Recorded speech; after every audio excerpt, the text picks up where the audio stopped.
ഇത് എന്ന് പറഞ്ഞാൽ ministry of health and family വെൽഫെയറിന്റെ ഇന്ത്യൻ ഗവൺമെന്റ് ഇറക്കിയിരിക്കുന്ന AFE ഗൈഡ് ലൈൻസ് എന്ന് വെച്ചാൽ അഡ്വേഴ്സ് ഇവന്റ്സ് ഫോളോയിങ് ഇമ്മ്യൂണൈസേഷൻ.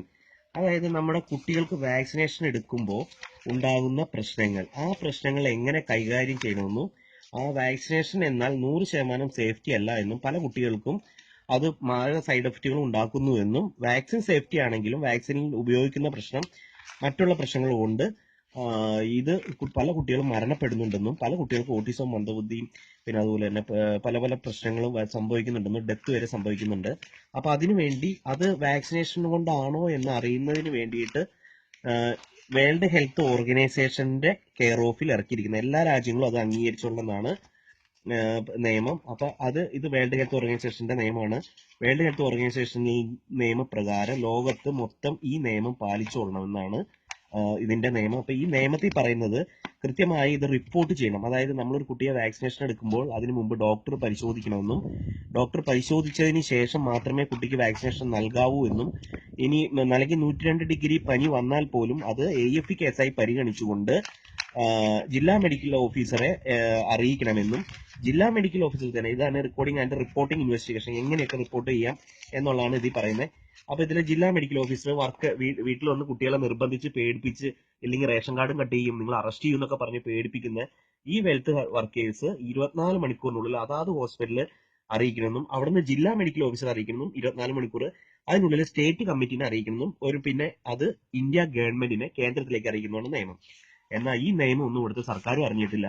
നമ്മളെ കുത്തിവെക്കാൻ പറയുന്ന ഈ നേഴ്സിംഗ് എന്ന് പറയുന്ന നേഴ്സിംഗ് പോലും പഠിക്കാത്ത ആശാ വർക്കറും ഈ അംഗനവാടി ടീച്ചർമാരും ഇവർക്കൊന്നും ഇതൊന്നും അറിയാൻ പാടില്ല എന്നാണ് ഇവർ പല കോടതിയിലും പറയുന്നത്. ഓടി വന്ന് കുട്ടികളാണ് കുത്തിവെച്ച് നിരവധി കുട്ടികളാണ് മരണപ്പെട്ടിരിക്കുന്നത്. അതിന്റെ റിപ്പോർട്ടാണ് ഇത് കാണുന്നത്. ഇത് കൊല്ലം ജില്ലയിലെ മാത്രമാണ്. ഇത് കൊല്ലം ജില്ലയിലെ AFE റിപ്പോർട്ടാണ്. അതായത് വാക്സിനേഷൻ, ഇതൊരു ഡെത്ത് കേസാണ്. ഈ കുട്ടി മരിച്ചു പോയതാണ്. ഇത് ആദിത്യൻ എന്നൊരാളുടെ കുട്ടിയാണ്. ആദിത്യൻ എന്ന് പറഞ്ഞ കുട്ടിയാണ്. അപ്പൊ ഇവര് അഭിലാഷാണ് പേര്. ഇതിൽ പെന്റാവാലന്റ് ആണ് കൊടുത്തിരിക്കുന്നത്. നോക്കിക്കോളൂ, മരണപ്പെട്ടിരിക്കുന്ന ഡീറ്റെയിലുകൾ പെന്റാവാലന്റ് കൊടുത്തു.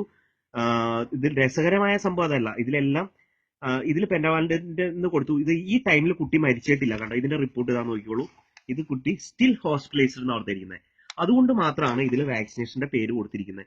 മരണപ്പെട്ട കുട്ടികളുടെ ഒരു കമ്പനിയുടെ കുട്ടിക്ക് കൊടുത്തിരിക്കുന്ന വാക്സിന്റെ കമ്പനിയുടെ പേരോ ബാച്ച് നമ്പറോ കൊടുത്തിട്ടില്ല എന്നുള്ളതാണ് രസകരമായ സംഭവം. അതായത് ഇതിലൊന്നും വാക്സിനേഷൻ എടുത്ത് മരിച്ചുപോയ കുട്ടികൾക്കൊന്നും വാക്സിൻ, അത് കമ്പനികളെ സപ്പോർട്ട് ചെയ്യാൻ വേണ്ടി എല്ലാ ജില്ലാ മെഡിക്കൽ ഓഫീസറുകളും ചെയ്തിരിക്കുന്ന ഒരു തന്ത്രമാണ്. അതായത് ഇതിനർത്ഥം എല്ലാ ജില്ലാ മെഡിക്കൽ ഓഫീസർക്കും മരുന്ന് കമ്പനികൾ കോടിക്കണക്കിന് രൂപ കൈക്കൂലി കൊടുക്കുന്നു എന്നുള്ളതാണ് നമുക്ക് അന്വേഷണത്തിൽ കിട്ടിയിരിക്കുന്നത്. ഇത് കണ്ടില്ലേ. ഇനി അടുത്ത കുട്ടി, ഇത് AFE റിപ്പോർട്ടിംഗ് ആണ്. ഇത് കൊല്ലത്ത് തന്നെയാണ്. ഇതെല്ലാം കൊല്ലത്താണ്. പെന്റാവാലന്റാണ് കൊടുത്തിരിക്കുന്നത്. കണ്ടോ, ഇതിൽ കുട്ടിയുടെ മരുന്ന് കമ്പനിയുടെ പേരില്ല. മരുന്ന് കമ്പനിയുടെ പേരില്ലെങ്കിൽ ഉറപ്പാണ് ഇത് കുട്ടി ഡെത്ത് ആയിരിക്കാം. നോക്കാം, ഇത് കുട്ടി ഡെത്ത് കേസാണിത്. കണ്ടോ, ഇത് റിക്കവേർഡ് കംപ്ലീറ്റ്ലി എന്ന് പറയില്ല, ഇത് പിന്നീട് മരണപ്പെട്ട കേസാണിത്.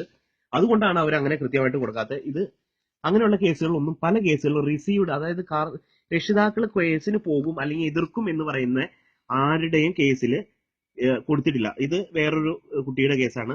ഇനിയിപ്പോ ഇതിലെല്ലാം രസം അതല്ല, ഇവര് നിർണയിച്ചിരിക്കുന്നത് എങ്ങനെയാന്ന് പറഞ്ഞുതരാം. ഇതിൽ വെറുതെ ഒരു റിപ്പോർട്ട് ഉണ്ടാക്കിയേക്കാണ്. റിപ്പോർട്ട് ഉണ്ടാക്കിയിട്ട് ഇവർ വെറുതെ കൊടുക്കും. ഇതിനകത്ത് കണ്ടോ, പാസ്റ്റ് ഹിസ്റ്ററി ഇല്ല, കുട്ടിക്ക് എന്ത് സംഭവിച്ചെന്നുള്ള ഹിസ്റ്ററി ഇല്ല. ഈവന്റ് വാക്സിനേഷന് ശേഷം എന്ത് സംഭവിച്ചെന്നില്ല, വാക്സിൻ ഡ്രഗിന്റെ ഫുഡ് അലർജിയാണ്, അങ്ങനെ ഡീറ്റെയിൽ ഇല്ല. യാതൊരു ലാബ് പരിശോധനയില്ല, ഒന്നുമില്ലാതെയാണ് ഇവർ എഴുതി തള്ളുന്നത്. ഇനി മരിച്ച കുട്ടികളുടെ റിപ്പോർട്ടുകൾ നമുക്ക് കാണാം. ഇതെന്ന് വെച്ചാൽ ഈ 2 മാസം, ഈ 2-3 മാസത്തിന് 2016 നടന്നിരിക്കുന്ന കുറച്ച് കേസുകളാണ്. കുറച്ച് കേസ് എന്ന് വെച്ചാൽ കുറെ മരണങ്ങളും മറ്റു കുറച്ച് ഡെത്ത് കേസുകളാണ് ഈ പറഞ്ഞിരിക്കുന്നത്. ഇതെല്ലാം പക്ഷെ ഞങ്ങൾ ഈ രക്ഷിതാക്കളെയൊക്കെ വിളിച്ചു കഴിയുമ്പോൾ ഇവരൊന്നും നിലവിൽ ഇതൊന്നും അറിഞ്ഞിട്ടില്ല. ഈ മരിച്ച കുട്ടികളുടെ രക്ഷിതാക്കളോടൊക്കെ പറഞ്ഞിരിക്കുന്നത് ഇത് വാക്സിന്റെ അല്ല, ഇത് മുമ്പുണ്ടായിരുന്നതാന്നൊക്കെ പറഞ്ഞ് സോപ്പിട്ട് അവരെ എല്ലാം വഞ്ചിച്ചുകൊണ്ടിരിക്കുന്നത്. ഇതിൽ രസം അതല്ല, ഇതിൽ പല കുട്ടികളും തളർന്നു കിടക്കുന്നുണ്ട്. വാക്സിൻ എടുത്ത് അപ്പൊ തന്നെ അബോധാവസ്ഥയിൽ കിടക്കുന്നുണ്ട്. ഈ കുട്ടികളെ വീണ്ടും ചെന്ന് ഇവര് വാക്സിനേഷൻ എടുപ്പിച്ചു എന്നുള്ളതാണ് രസം. വീണ്ടും ഇത് എടുത്തില്ലെങ്കിൽ ഇനി കുട്ടിക്ക് എന്തെങ്കിലും സംഭവിക്കും എന്ന് പറഞ്ഞ് ഉള്ളതാണ് രസം. കണ്ടോ, ഇതെല്ലാം റിക്കവേർഡ് കംപ്ലീറ്റ് എന്നാണ് പറഞ്ഞിരിക്കുന്നത്. പക്ഷെ ഇവർക്കൊന്നും ഇപ്പോഴും പല പല മാരകമായ അസുഖങ്ങളും സൈഡ് എഫക്റ്റും വന്നുകൊണ്ടിരിക്കുകയാണ്. ഇത് കൊല്ലം ജില്ലയിലെ AFE റിപ്പോർട്ടാണ്. 2016 നിങ്ങൾ ചിന്തിക്കുന്ന 2-ാം മാസത്തെ മാത്രമാണ് നോട്ട് അവൈലബിൾ എന്ന് ഇവിടെ മരുന്ന് കമ്പനി ഏതാണെന്നുണ്ട് നോട്ട് അവൈലബിൾ കൊടുത്താൽ ഡെത്ത് ആയിരിക്കും. ഡെത്ത് കണ്ടോ, അങ്ങനെയാണെങ്കിൽ ഡെത്ത് കേസുകളിലൊന്നും ഇവർ മരുന്ന് കമ്പനിയുടെ പേര് ഒരിക്കലും കൊടുക്കുന്നില്ല. കണ്ടോ, ഇത് ഫീവർ വന്നു.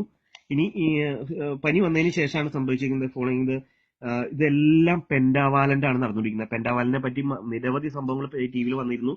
പക്ഷെ ഇതൊക്കെ പെൻഡാവാലന്റ് ആണ് വന്നിരിക്കുന്നത്. ഇനി അതല്ല രസം, വേറൊരു കുട്ടിക്ക് H1N1 പനി വന്നിരിക്കുന്നു. അത് ഓറൽ പോളിയോ കൊടുത്ത് H1N1 പനി വന്നിരിക്കുകയാണ്. അതായത് പന്നിപ്പനി വന്നിരിക്കുകയാണ്. ഞാൻ കാണിച്ചു തരാം, അതിന്റെ ഒരു റിപ്പോർട്ട് ഇവിടെ ഉണ്ട്. മാത്രമല്ല പലർക്കും എയ്ഡ്സ് വന്നിരിക്കുന്നു. ഈ വാക്സിനേഷൻ എടുത്തുകൊണ്ട് എയ്ഡ്സ് വന്ന് സംഭവിച്ചിരിക്കുകയാണ്. പല കേസുകളുണ്ട് ഇവിടെ, ഞാൻ കാണിച്ചു തരാം, ഇതിൽ ഉണ്ട്. അപ്പോൾ ഇത് നമ്മൾ ഉദ്ദേശിക്കുന്നതിലും വളരെ സീരിയസ് കേസാണ്. വളരെ സീരിയസ് കേസ് എന്ന് വെച്ചാൽ സർക്കാർ മനഃപൂർവ്വം കുട്ടികളെ കൂട്ടക്കുരുതി എന്ന് തന്നെ പറയാൻ പറ്റുള്ളൂ. കൂട്ടക്കുരുതി നടത്തിക്കൊണ്ടിരിക്കുകയാണ് ഓരോ ജില്ലകളിലും. അപ്പോൾ ഇതിൽ പറഞ്ഞിരിക്കുന്ന ഇത് ഇവര് തെളിയിക്കുന്ന എങ്ങനെയാന്ന് വെച്ച് കഴിഞ്ഞാൽ, ഇപ്പൊ ഇതിൽ കാണിച്ചു തരാം. ഇതിൽ പല കേസുകളും ഉണ്ട്. ഇതിൽ H1N1 എന്ന കേസ് കുറെ ഉണ്ട്. ഇത് നോക്കിക്കോളൂ. ഇത് കൊല്ലത്തിന്റെ ഒരു കേസാണ്. ഇത് ലാലജ് ഭവൻ. ഇവരുടെ കുട്ടിക്ക് എന്താ സംഭവിച്ചതെന്ന് വെച്ചാൽ, ഇവരെ ഞങ്ങൾ വിളിച്ചിട്ടുണ്ടായിരുന്നു. ഇവരുടെ കുട്ടി പെട്ടെന്ന് തന്നെ തളർന്നു പോയിട്ട് പിന്നീട് കുട്ടി പതുക്കെ റിക്കവർ ആയെങ്കിലും ഇപ്പോഴും കുട്ടിക്ക് കാര്യമായ ഒരു ഇതൊന്നും ഇല്ല. അപ്പൊ അത് കുട്ടി ഇപ്പോഴും ഒരു പ്രതികരണശേഷി വളരെ കുറവാണ്. അന്നത്തോടുകൂടി ആ വാക്സിൻ എടുത്തോടുകൂടി എല്ലാ പ്രതികരണശേഷിയും പോയി.